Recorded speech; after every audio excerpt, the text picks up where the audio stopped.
Giridih police अधीक्षक कार्यालय स्थित सभागार में रविवार को मासिक अपराध गोष्ठी का आयोजन किया गया। गोष्ठी की अध्यक्षता गिरिडीह पुलिस अधीक्षक विमल कुमार ने की। इस दौरान सभी अनुमंडल पुलिस पदाधिकारी, पुलिस उपाधीक्षक, अंचल पुलिस निरीक्षक, थाना एवं ओपी प्रभारी उपस्थित रहे। बैठक में पुलिस अधीक्षक ने लंबित कांडों के त्वरित निष्पादन, वारंट एवं कुर्की के प्रभावी क्रियान्वयन, लंबित पासपोर्ट एवं चरित्र सत्यापन के शीघ्र निपटारे का निर्देश दिया। इसके साथ ही माननीय न्यायालय से संबंधित कार्यों को समयबद्ध ढंग से पूरा करने, विभिन्न आयोगों से प्राप्त पत्रों और आम जनता से मिली शिकायतों का प्राथमिकता के आधार पर निष्पादन सुनिश्चित करने को कहा गया।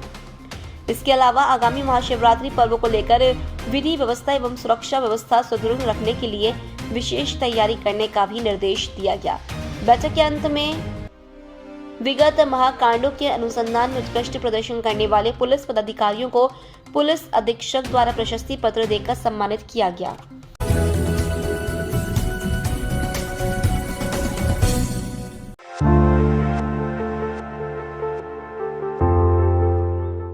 नगरपालिका आम चुनाव 2026 को स्वतंत्र, निष्पक्ष, शांतिपूर्ण एवं पारदर्शी तरीके से संपन्न कराने को लेकर रविवार को संग्रहालय सभागार में जिला निर्वाचन पदाधिकारी सह उपायुक्त रामनिवास यादव की अध्यक्षता में सभी अभ्यर्थियों के साथ बैठक आयोजित की गई। बैठक में गिरिडीह नगर निगम महापौर पद, बड़की सरैया नगर पंचायत अध्यक्ष, धनवान नगर पंचायत अध्यक्ष और सभी वार्ड पार्षद पद के अभ्यर्थी, प्रस्तावक एवं समर्थक शामिल हुए।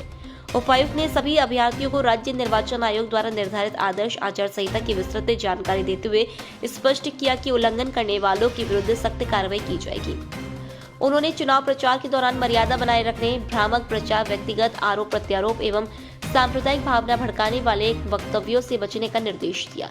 बैठक में प्रचार प्रसार की समय सीमा, ध्वनि विस्तारक यंत्रों के उपयोग, जुलूस व सभाओं के आयोजन हेतु पूर्व अनुमति, दीवार लेखन, पोस्टर, बैनर एवं होर्डिंग से जुड़े नियमों की जानकारी दी गई। सोशल मीडिया प्रचार पर भी कड़ी निगरानी रखने की बात कही गई। उपायुक्त ने बताया कि मतदान की समाप्ति से 48 घंटे पूर्व से लेकर मतदान के अगले सुबह 7 बजे तक ड्राई डे रहेगा। इस दौरान शराब की बिक्री, वितरण और सेवन पर पूर्ण प्रतिबंध रहेगा। साथ ही उच्च न्यायालय के आदेश अनुसार चुनाव प्रचार व जुलूस में डीजे के उपयोग पर पूर्ण प्रतिबंध रहेगा। निर्धारित ध्वनि सीमा के उल्लंघन पर डीजे जब्त कर लाइसेंस रद्द किया जाएगा। सभी अभ्यर्थियों ने शांतिपूर्ण चुनाव में सहयोग का आश्वासन दिया।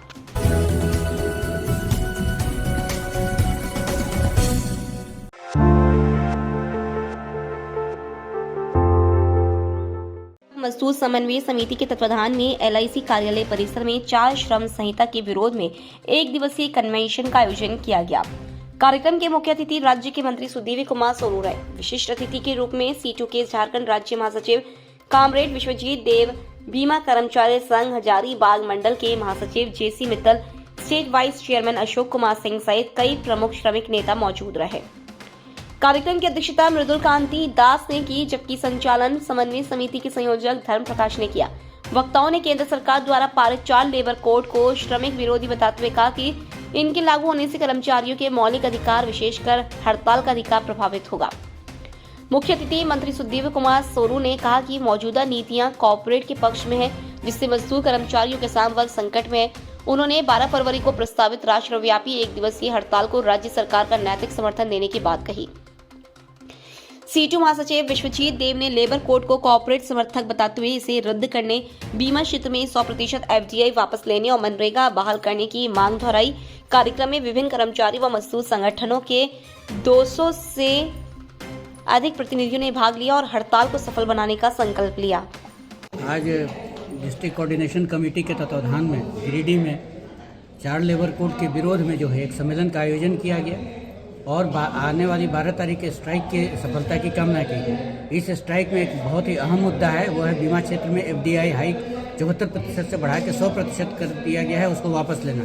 साथ साथ इस स्ट्राइक में यह भी मांग किया गया है भारत सरकार से कि विभिन्न पब्लिक सेक्टर अंडरटेकिंग में ज़्यादा से ज़्यादा रिक्रूटमेंट किया जाए। जैसे पता चला हमको 4 लेबर कोड के खाली विरोध के नहीं, ये 12 फरवरी का स्ट्राइक हम जो VV ग्राम जी जो नया बिल लाया है, जिसको मनरेगा को ख़त्म करना है, बीज अधिनियम लाया है, शांति अधिनियम जो न्यूक्लियर पावर को प्राइवेट सेक्टर में देने की बात है, शिक्षा अधिष्ठान बिल लाया है जिससे प्राइमरी सेक्टर एजुकेशन को प्राइवेटाइज किया जाएगा। इन सरकार के 4 श्रम विरोधी नीति के विरुद्ध में समूचे भारत में 12 तारीख को हम लोगों ने स्ट्राइक का कॉल दिया है उसी उपलक्ष्य में आज कन्वेंशन आयोजित था। निश्चित तौर पर जिस प्रकार भारत सरकार भारत विकसित के नाम पर जो मजदूरों के को अविकसित करने का प्रयास किया जा रहा है, सारा जुल्म किया जा रहा है, इसलिए मजदूरों में काफ़ी आक्रोश है।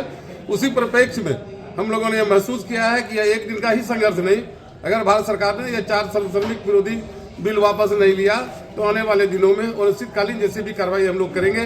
गिरिडीह जिला कर्मचारी शिक्षक मजदूर समन्वय समिति के द्वारा एक कन्वेंशन आयोजित किया गया और इस कन्वेंशन का विषय था 4 लेबर कोड जो अभी केंद्र सरकार के द्वारा पास किया गया है सदन में और 1 अप्रैल 2026 से लागू करने की बात है। इस कन्वेंशन के मुख्य अतिथि थे माननीय मंत्री श्री सुदीप कुमार सोनू जी और अतिथि के रूप में CITU झारखंड के general secretary comrade Vishwajeet Dev ji और इंटक के वाइस चेयरमैन श्री अशोक सिंह जी और बीमा कर्मचारी संघ हजारीबाग मंडल के जनरल सेक्रेटरी JC मित्तल अतिथि के रूप में थे। कि आज की विषम परिस्थितियों को यहाँ तक पहुँचाने के लिए हम और आप बराबर रूप से भागीदार हैं। हमने आपने बराबरी से इस परिस्थितियों के निर्मित होने का मौका इस देश को दिया। जिस दिन सरकारें जनता के गुस्से से डरना छोड़ देंगी उस दिन सरकारें निरंकुश हो जाएंगी। और आज का दौर जब सरकारों को जनता से डर नहीं लगता है और सरकारें निरंकुश हैं तो फिर न्याय की बात करना बड़ा कठिन हो जाता है।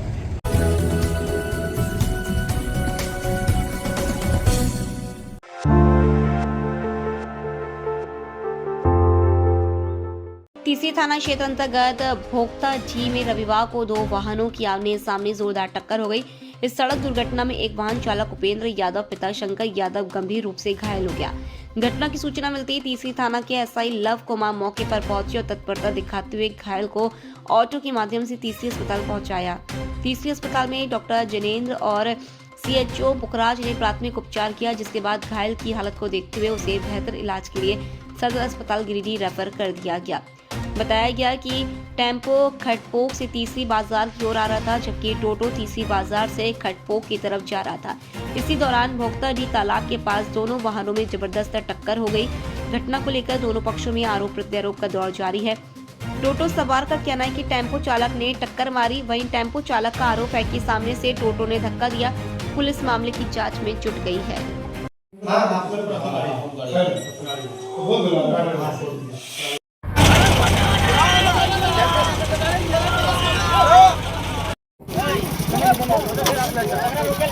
एगो एक्सीडेंट जा रहा है, बोल दीजिएगा तो वहाँ तैयार रहने के लिए।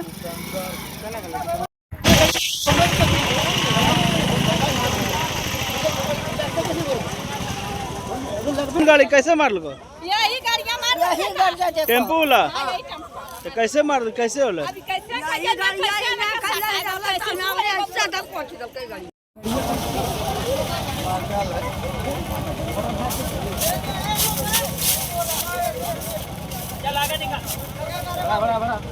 बड़ा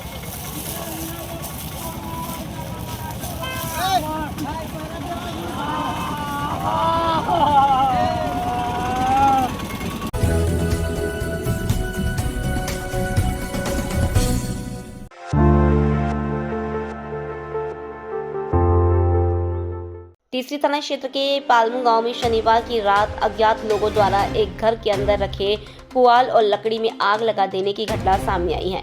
आग लगने की सूचना मिलते ही तीसरी थाना प्रभारी रंजीत कुमार, स्थानीय मुखिया किशोरी साहब और पुलिस बल मौके पर पहुंचे। त्वरित कार्रवाई करते हुए सभी ने मिलकर आग पर काबू पाया, जिससे बड़ा नुकसान टल गया। घटना को लेकर मकान मालकिन रूबिया खातून ने बताया कि वह अपनी गोतनी के साथ घर में रहती हैं और इस घटना के बाद दोनों दहशत में हैं। उन्होंने कहा कि यह आगजनी की घटना दूसरी बार हुई है, जिससे उनकी सुरक्षा को लेकर चिंता बढ़ गई है। पीड़िता ने तीसरी थाना में आवेदन देकर अज्ञात लोगों के खिलाफ कड़ी कार्रवाई की मांग की है। मौके पर थाना प्रभारी रंजीत कुमार के साथ मुखिया किशोरी साहब और पुलिसकर्मी राहुल कुमार मौजूद रहे। पुलिस मामले की जांच में जुट गई है और आसपास के लोगों से पूछताछ की जा रही है। पूरा पलटो, उसको पलट के पानी दो। हाँ दो। नहीं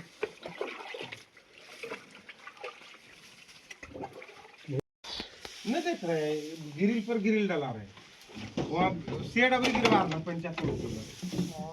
क्या नाम है बोलो, पूछ रहा है बोलो। रुपया खातन पति का मोहम्मद नसीम घर पालमो। पालमो। कैसे आग लगा?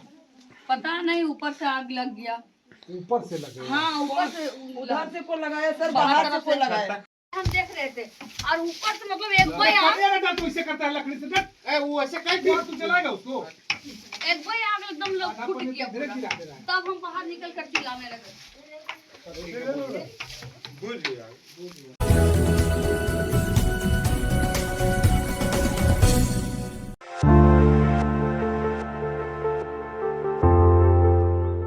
गिरिडीह शहर के होटल मंगलम उत्सव में विश्वकर्मा समाज की एक महत्वपूर्ण बैठक का आयोजन किया गया।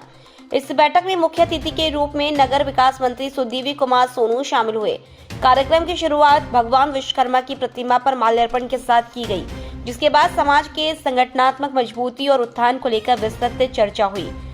बैठक में विश्व रूप से बुलाकी रोड स्थित विश्वकर्मा मंदिर को भव्य स्वरूप देने की योजना पर विचार विमर्श किया गया। मंदिर के सौंदर्यीकरण, विकास और निर्माण कार्य को सुव्यवस्थित ढंग से आगे बढ़ाने को लेकर रणनीति तय की गई। अपने संबोधन में मंत्री सुदीवी कुमार सोनू ने मंदिर के भव्य निर्माण और विकास के लिए 2 समितियों के गठन का सुझाव दिया।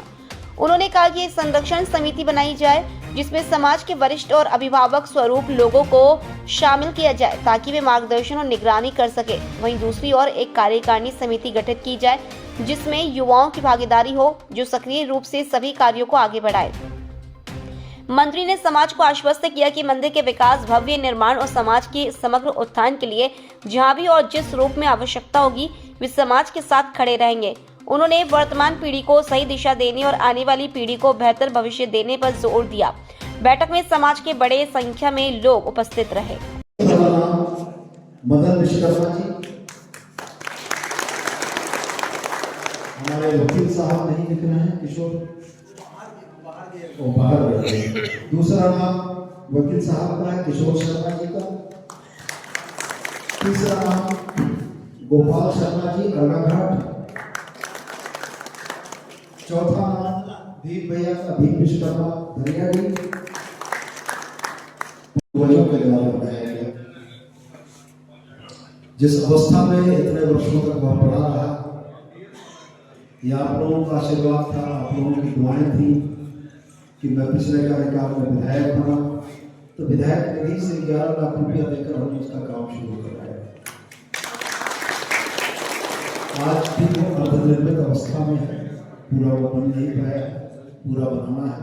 जो भी जरूरत पड़ेगी, जैसे भी जरूरत पड़ेगी, हम लोग जरूर ये चाहेंगे कि पूर्वजों की अगर धरोहर है तो उस धरोहर को वर्तमान पीढ़ी को संभाल कर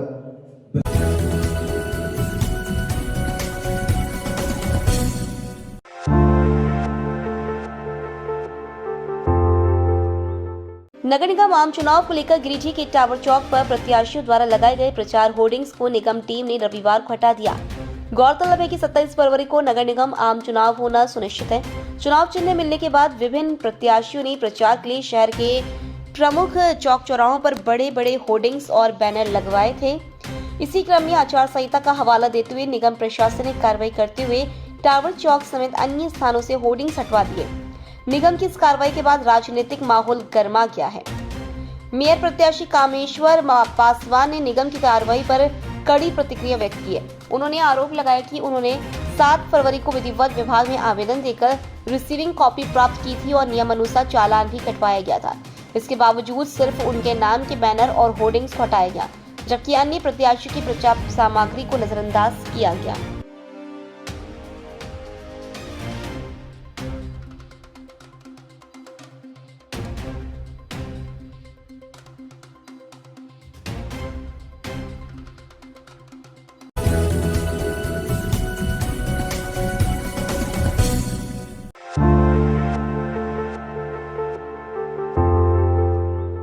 गिरिडीह के प्रसिद्ध नवजीवन नर्सिंग होम का 34वां स्थापना दिवस 9 फरवरी को सेवा भाव के साथ मनाया जाएगा।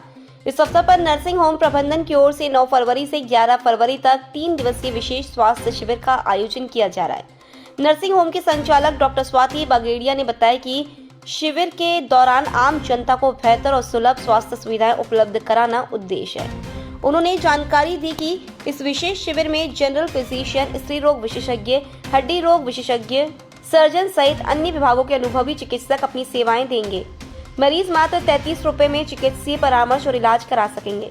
इसके साथ ही नवजीवन नर्सिंग होम में उपलब्ध सभी प्रकार की जांच सुविधाओं जैसे ब्लड टेस्ट, एक्सरे, ईसीजी सहित अन्य जांचों पर 33% की विशेष छूट दी जाएगी।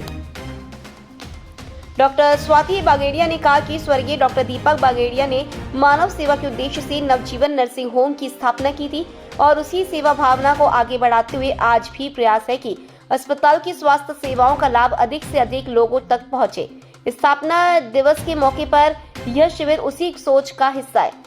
मौके पर डॉक्टर अमिता राय, डॉक्टर नीरज सिन्हा समेत अन्य चिकित्सक उपस्थित रहे। मुझे बहुत खुशी है ये बताते हुए कि कल 9 फरवरी को नवजीवन नर्सिंग होम की 34 वर्ष पूरे हो जाएंगे। इस उपलक्ष्य पे हमने कोशिश किया है कि हम समाज को ये सेवा बड़े रूप में प्रदान करें। हमने 3 दिवसीय का एक विशेष कैंप ऑर्गेनाइज किया है जो 9 से 11 फरवरी के लिए लागू होगा। इस कैंप में हमारे जनरल फिजिशियन, हमारे स्त्री रोग विशेषज्ञ, हड्डी रोग विशेषज्ञ और सर्जरी के डॉक्टर 33 रुपीज़ में, केवल 33 रुपीज़ में अपनी सेवा देंगे। इसके अलावा नवजीवन नर्सिंग होम में जितनी भी सुविधाएं हैं जैसे हर तरह की खून जांच, एक्सरे, ईसीजी और सीटी स्कैन, सब पे 33% की छूट दी जा रही है। हमारा ये कोशिश है कि जिस पर्पस से नवजीवन नर्सिंग स्टार्ट हुआ था डॉक्टर दीपक बागेड़िया के द्वारा, हम वो सेवाओं को हर पब्लिक तक ज़्यादा से ज़्यादा रूप में पहुँचाएं।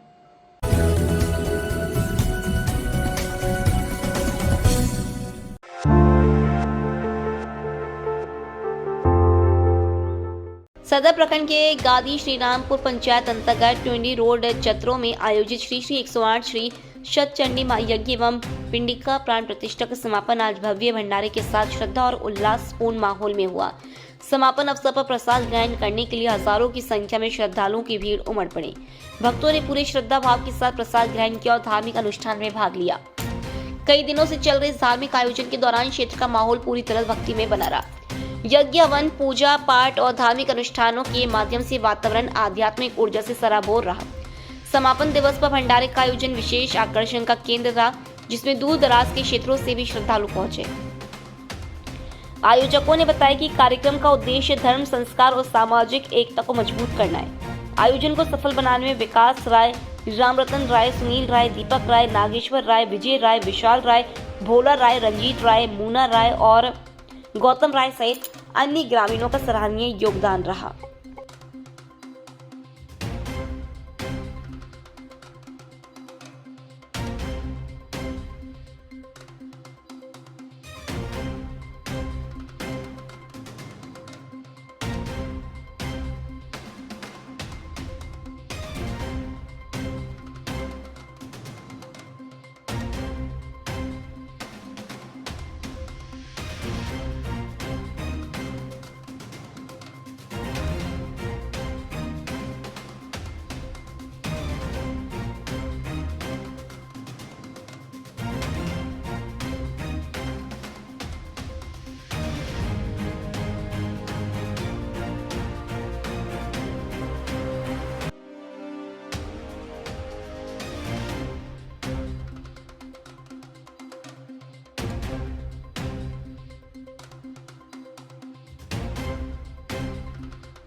गिरिडीह नगर निगम आम चुनाव को लेकर राजनीतिक सरगर्मी तेज हो गई है। रविवार को बरगंडा रोड स्थित मां तारा मैरिज हॉल में आयोजित एक समारोह के दौरान झारखंड लोकतांत्रिक क्रांतिकारी मोर्चा ने मेयर प्रत्याशी फूलदेवी के समर्थन की आधिकारिक घोषणा की। कार्यक्रम में फूलदेवी सहित JLKM के नेता और कार्यकर्ता बड़ी संख्या में मौजूद रहे। इस अवसर पर मेयर प्रत्याशी फूलदेवी ने कहा कि नगर निगम क्षेत्र में कई गंभीर समस्याएं हैं जिन्हें जनता रोज झेल रही है। अगर जनता ने उन्हें मौका दिया तो वे एक एक वार्ड की समीक्षा कर वहां की समस्याओं से रूबरू होंगी और त्वरित निष्पादन के साथ समाधान करेंगी। उन्होंने कहा कि वे जनसेवा की भावना से चुनाव लड़ रही है और नगर निगम क्षेत्र की जनता के विश्वास पर खरा उतरने का हर संभव प्रयास करेंगी। वहीं JLKM के केंद्रीय प्रभारी राजदेश रत्न एवं केंद्रीय संयुक्त सचिव नागेंद्र चंद्रवंशी ने कहा कि फूल देवी कर्मठ, ईमानदार और जमीनी स्तर पर काम करने वाली महिला है। पार्टी पूरी ताकत के साथ उनके साथ खड़ी है और इस चुनाव में जीत के काफी नजदीक है।